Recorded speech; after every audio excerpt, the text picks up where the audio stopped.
maintaining control of things as you age. So we've talked about finances in the past, powers of attorney for finance. Last week, we talked about healthcare powers of attorney. This week, we will be talking about maintaining control of your care as at home. And again, welcome everybody. I think I'm live now, so we're good to go, but welcome. And today we'll be talking about taking care of yourself at home and how to maintain control over that and increase the number of options that you have over those types of care that you might need. So specifically what I'm talking about here is long-term care. If you need what would be considered assisted living care or nursing home care, but you're not at the level of care that you need just yet, where you do need to go to a facility of any kind, maybe it can be done at home. There's certain things you want in place to make sure that your loved ones have the ability to do that for you, and that you're not causing any issues for yourself going down the road of, if you ever do need to enter a facility at some point, because there's a lot of things that people do that are really detrimental in the long run, things that they seem like they're totally fine to do, but if you ever need any assistance from Medicaid, for example, once you're in a full skilled nursing facility, or if you ever go, you want to make sure that you have the ability to control that and make sure that you're not causing any issues for yourself. So just a reminder to everybody too, before I get too in depth into anything, but for those of you who registered to the, through Zoom or are, watching this on Facebook Live later, this will still apply to you, but just mostly for people who registered through Zoom. If you registered, we will be sending out materials in an email at the end of this, including our top 10 caregiver mistakes, and also just some web access to our video library of various topics we've talked about in the past as well, especially relating to long-term care. There will also be an evaluation form that you can fill out. There's a couple things on there. The standard evaluation telling me how I did, if there's anything you think I can improve on or topics you'd like us to discuss, please fill that out. It's very helpful. I mean, it's one thing when we're doing this in person, we can get direct feedback, but it's obviously very helpful when you send that in and tell us what you'd like us to talk about, because that can kind of guide us on what we talk about in the next upcoming few months. The other part of that evaluation, there is a place on that form to fill out if you would like us to reach out to you to set up an initial consultation. So we won't reach out to you if you don't put your contact information down and authorize us to reach out to you to set that up. But if anything we talk about today is concerning to you, or it strikes close to home because of care for a loved one or yourself, please, and you would like us to reach out to you, please fill that out. Let us know that you would like us to set something up. We do offer free 2-hour initial consultations. It doesn't cost you anything to come in and talk to us. We really need to be able to know your situation and what your needs are before we can even make a recommendation. So it doesn't do us any good if you won't come in and talk to us just because you're worried about a fee. So there is not a fee to come in and talk to us. Please let us know if you'd like us to do that.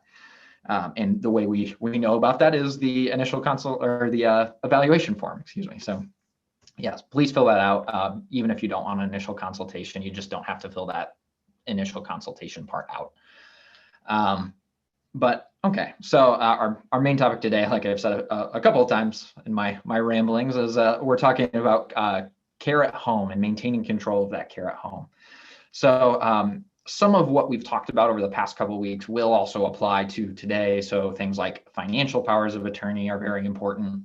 Healthcare powers of attorney are very important to have to maintain control of your care at home, especially if it is a loved one or someone that is close to you who is both the power of attorney agents and the person providing care. This is going to overlap quite a bit. So the number one thing that you want to make sure you have in place for maintaining control of care at home is a financial power of attorney. And well, I should say the two things you want are a financial power of attorney and a healthcare power of attorney. A financial power of attorney is obviously very important for people who need access to bank accounts and paying your bills for you and all of that. But a well-drafted financial power of attorney is also going to allow people to to step in and do some long-term care planning for you if you don't have the capacity to do that yourself anymore. And one of the things that, for example, we put in our powers of attorney, authorizing a power of attorney agent to do is something called a caregiver agreement. That's something I'm going to talk about today and explain why that's so important to consider if you're receiving care from a loved one at home. The other document is a healthcare power of attorney, obviously. As you can imagine, you need someone to be able to step in and make healthcare decisions for you.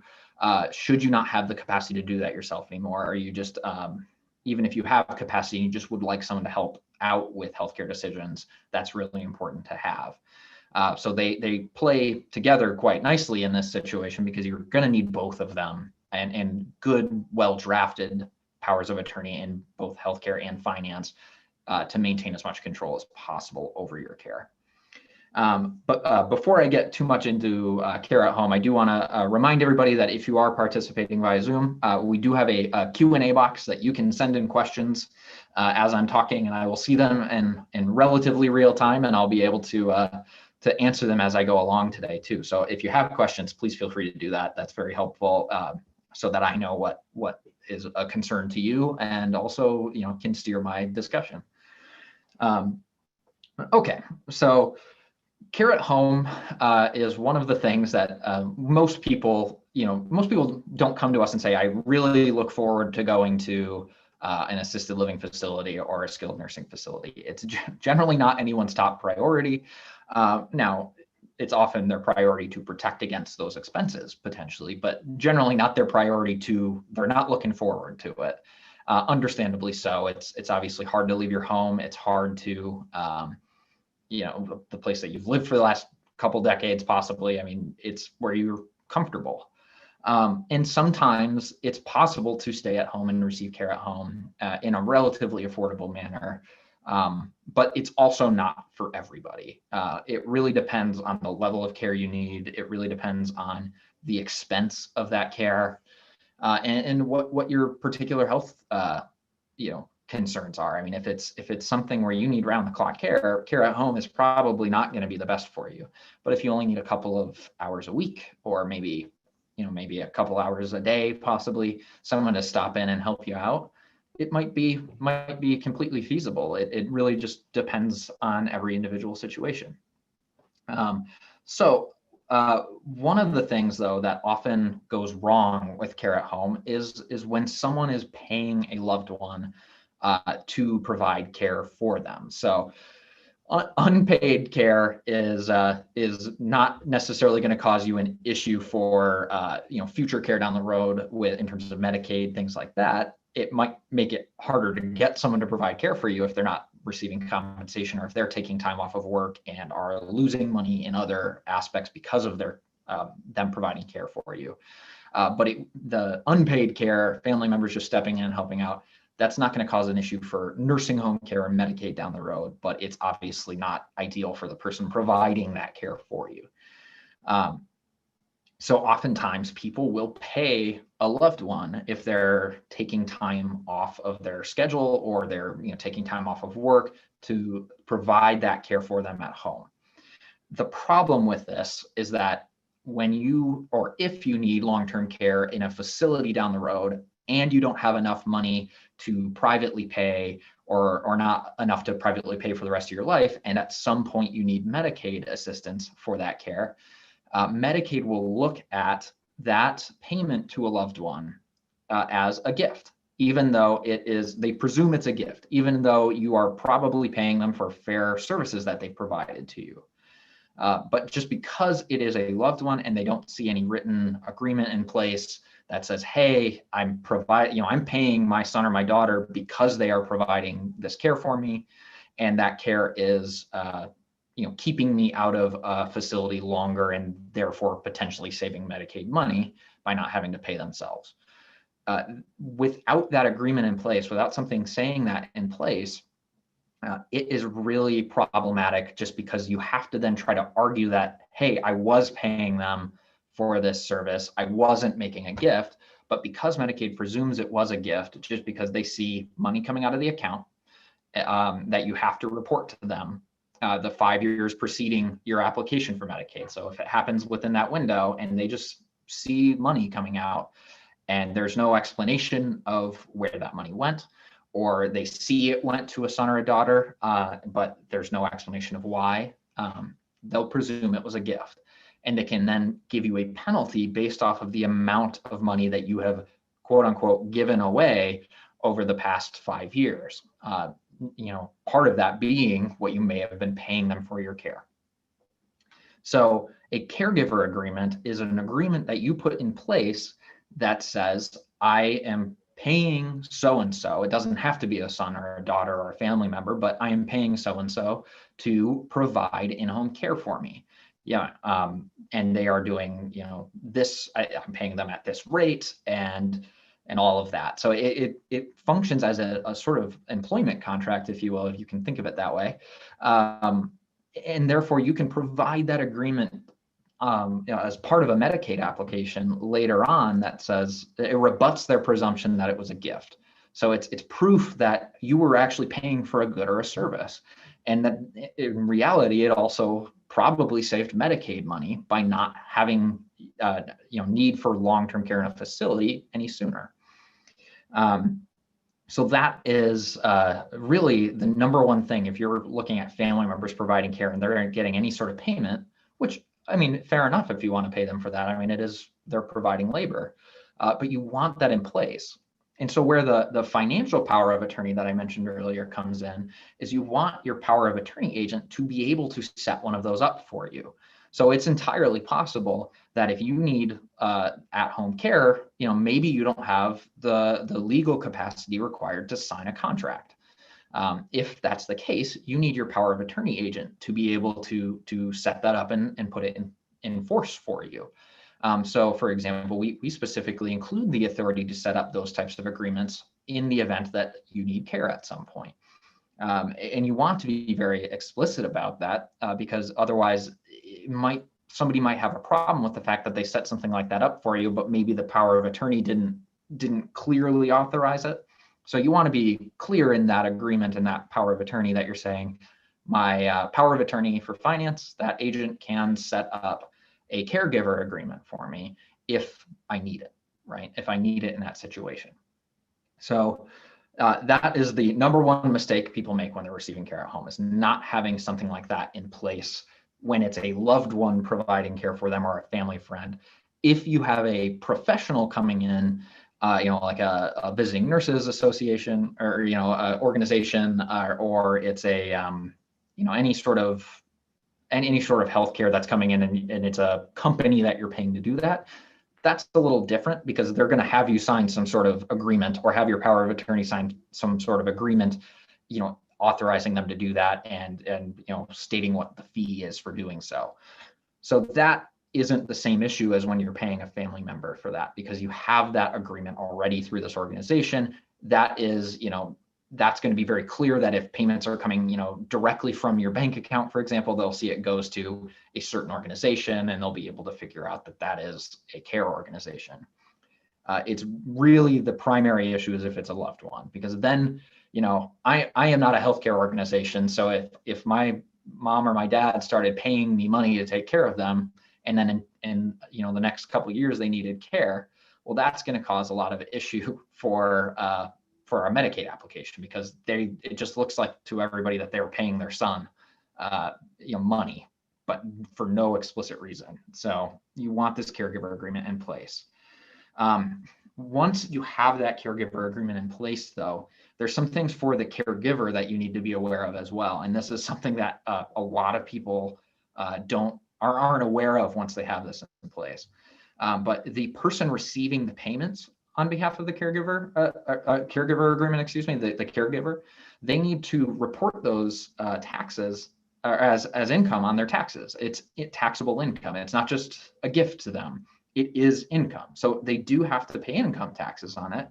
Now, that's obviously, not as great to them as if it was just a gift, but it is going to prevent that from being considered a gift for Medicaid later too. I mean, that's part of why it functions properly. It is, you're paying for a good or a service.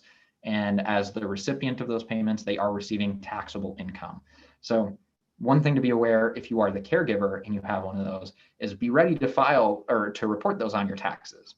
You know, you're not going to necessarily receive a W-2, or you may not have it withheld automatically from those payments. So you just have to be ready, that, hey, this is going to increase my taxable income this year, and that you have to be prepared to withhold or set some money aside to pay off the tax liability caused by that. Now, obviously, you're receiving payments, so there's money to do that. But a lot of people, like with, for example, unemployment income, it doesn't automatically get withheld all the time, and some people then aren't prepared to pay all of the taxes associated with it. So that's just something to keep in mind, certainly. You don't want lump sum payments as a caregiver either. That is something that Medicaid expressly does not allow. They don't allow balloon payments, so it can't be sort of a payment that's standard and then all of a sudden it's a big payment at the end. That will cause an issue for Medicaid as well. They'll see that as sort of not necessarily a gift, but just not in accordance with their rules.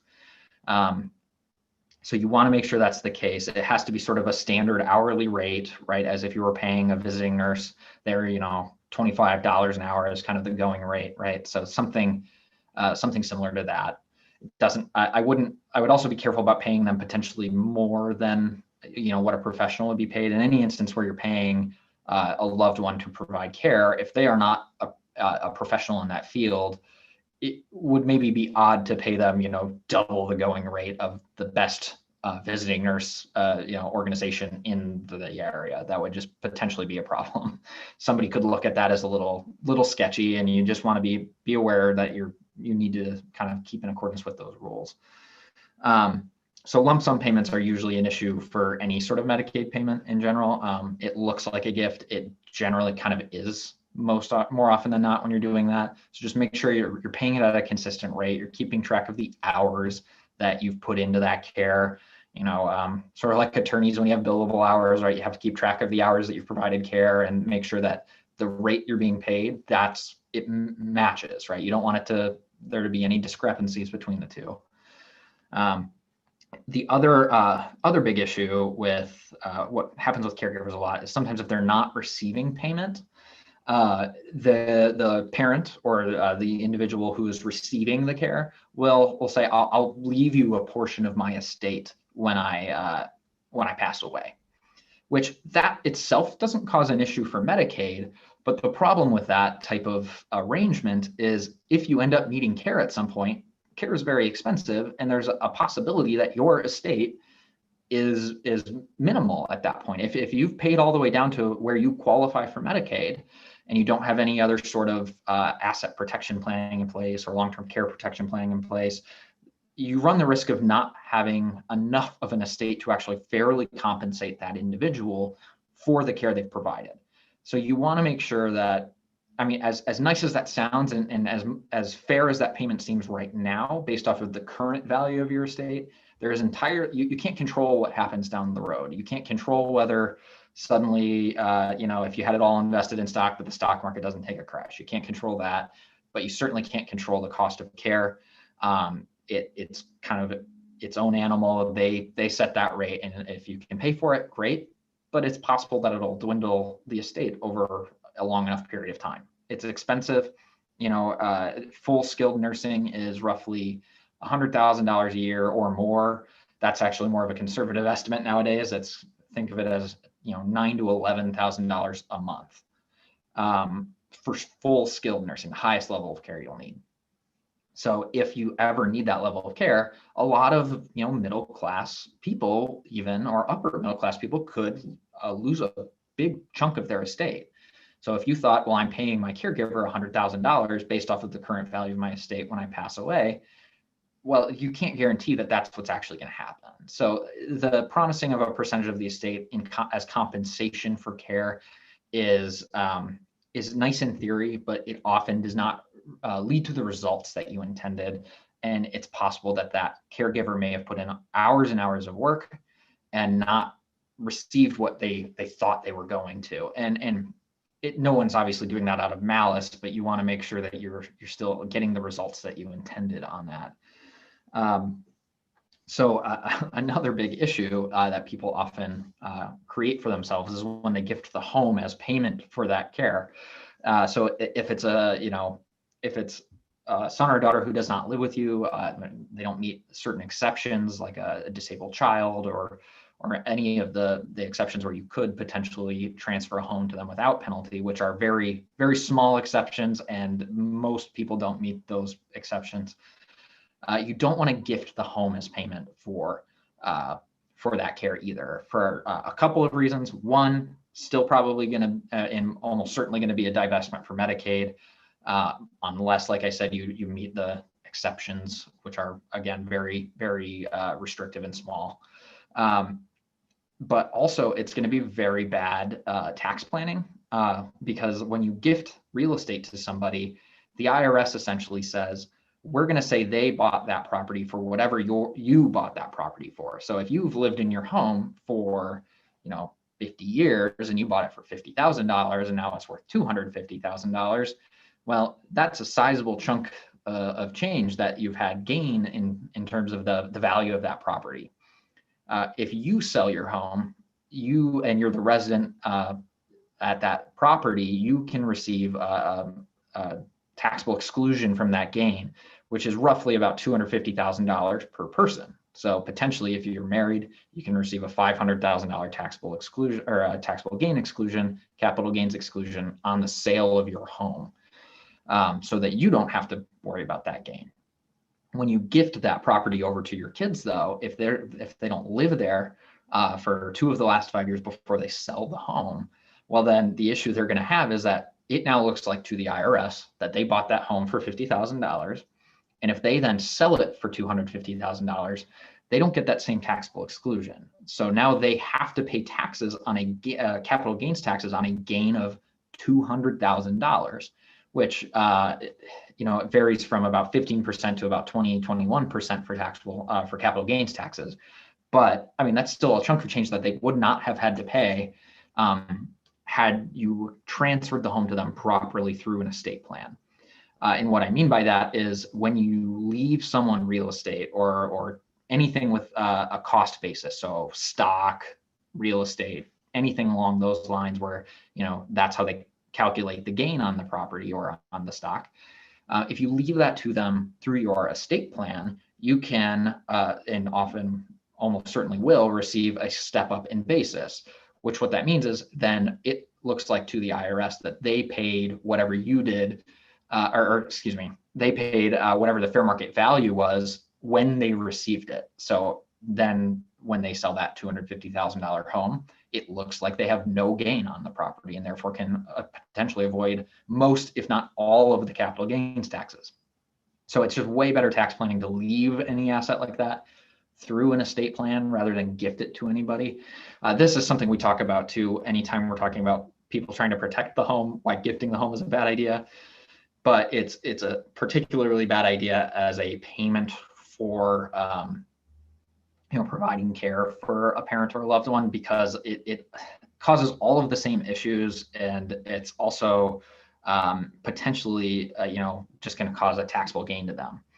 Same sort of thing as when you're trying to protect the value of the home from long-term care. One of the issues when you gift property to somebody and you put it in their name, well, anything that happens to that individual also happens to that property. So you may have protected it from your long-term care expenses, but now it's suddenly available for their bankruptcy, or they've passed away and it now goes to your son or daughter-in-law that you don't really like, or it goes to a child or a grandchild with potentially substance abuse issues that, there's issues with them. If you ever sell the home, now they just receive money that they're entitled to, and they have a substance abuse issue that they could then use that money to fuel.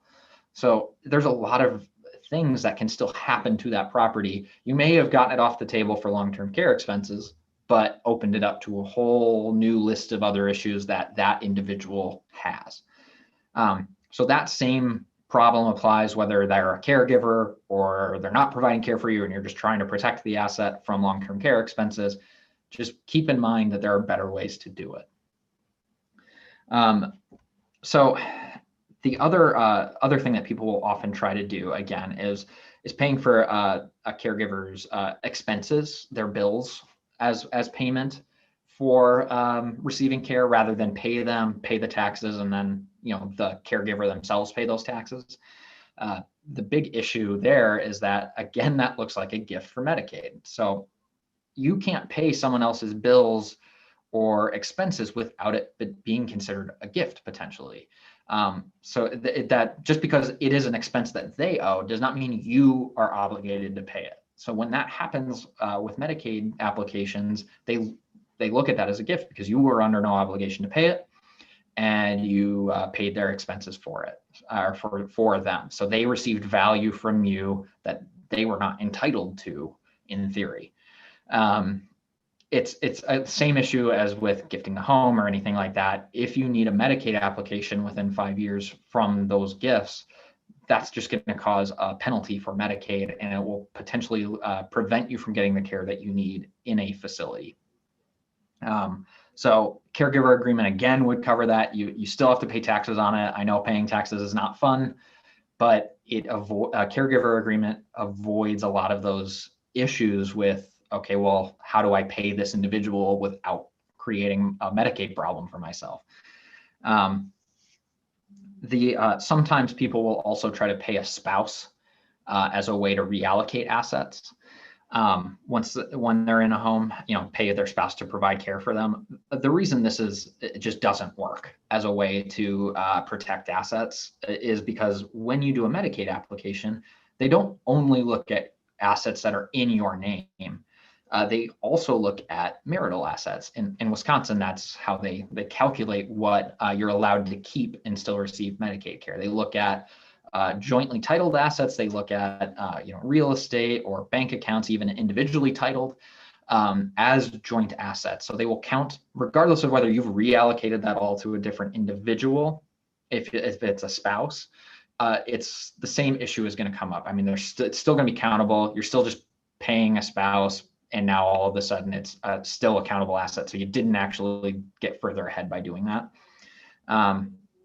It's something people try to do a lot. I mean, people try to reallocate these assets to not have to spend down to a very small amount and receive Medicaid assistance. So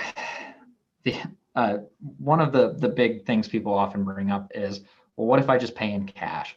What if I take a a withdrawal from my bank account, and I just pay that individual in cash?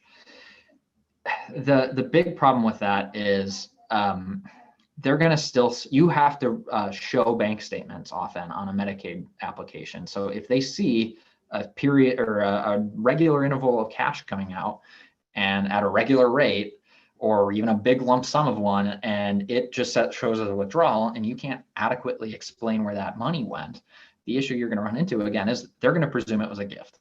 And when our legal system in terms of criminal trials is you're innocent until proven guilty, Medicaid is you're guilty until you can prove yourself innocent. So you have to show them that you were not making a gift and have to satisfactorily enough do so that they will then say, okay, fine, it wasn't a gift. That's really difficult to do. And I would not rely on that, the ability to do so as any means of protection whatsoever. I mean, there's so many other safer options than that.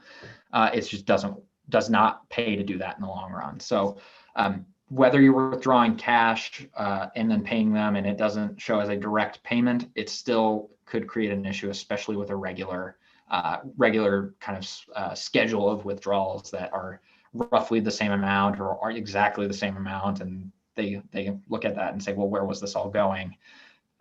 And just so you know, you cannot lie on a Medicaid application. That is still considered fraud. And there are penalties for doing that. So criminal penalties potentially. So don't lie on a Medicaid application, even though that is something sometimes people will ask if they can do. Don't do it. Okay. So the kind of along those same lines, though, is when somebody buys a really large gift for somebody, right? So if they say, well, you wanted a new car, so I bought this car for you, or I bought that house for you, or I bought the car and then gifted the car to you, in advance of needing any care, right? Or I gifted the home to you. I mean, any sort of thing where you can think of where I bought a large gift and then gifted it and put it in someone else's name, that could still create a problem. So even though it seems like it's payment or it's fair payment, we can do that.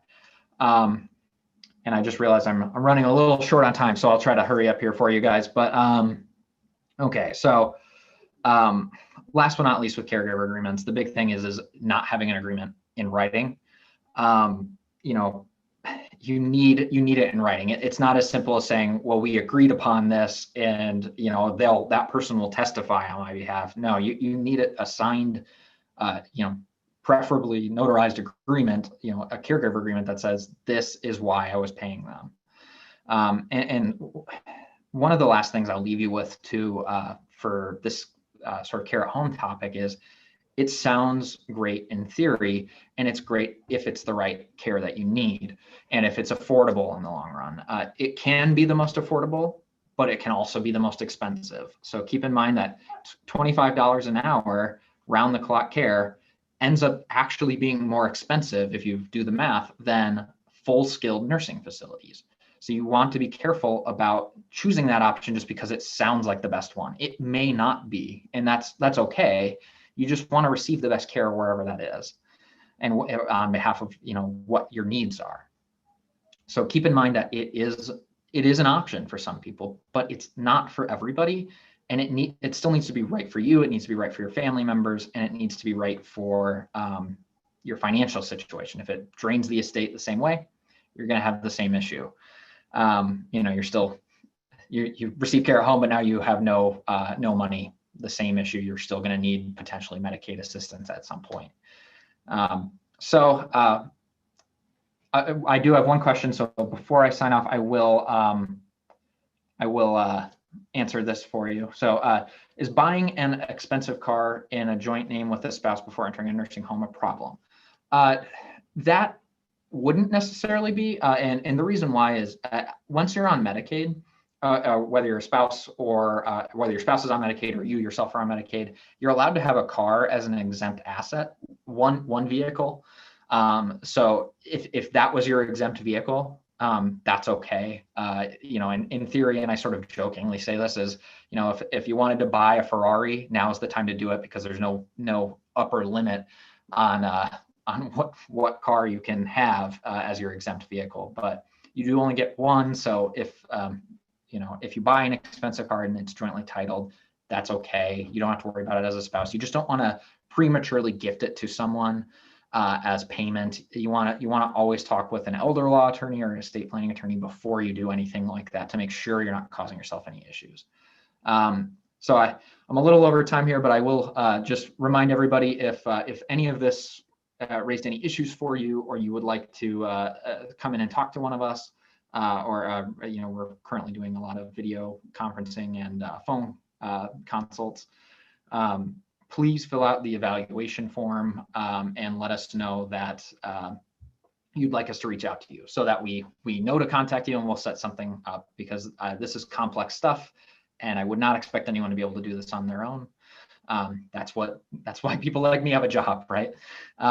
So thank you all for joining us, and so next week, our topic will be maintaining control of your care in a facility. So please tune in for that as well if you want to learn a little bit more about that process. If you want to register for that, you can register at estateplanninglive.com.